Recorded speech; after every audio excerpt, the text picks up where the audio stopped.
تصویر نمبر 17۔ داؤد کو بادشاہ بنا دیا گیا۔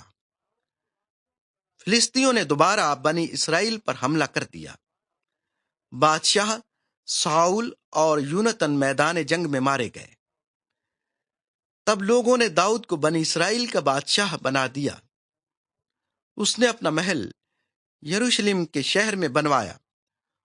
خدا نے داؤد سے کہا، میں نے تجھے بھیڑوں کی نگہبانی کرتے ہوئے چنا اور بنی اسرائیل کا بادشاہ بنایا۔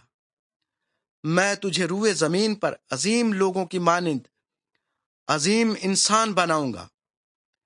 چنانچہ خدا نے داؤد کو عظمت بخشی اور اسے بنی اسرائیل کے دشمنوں پر فتح دی۔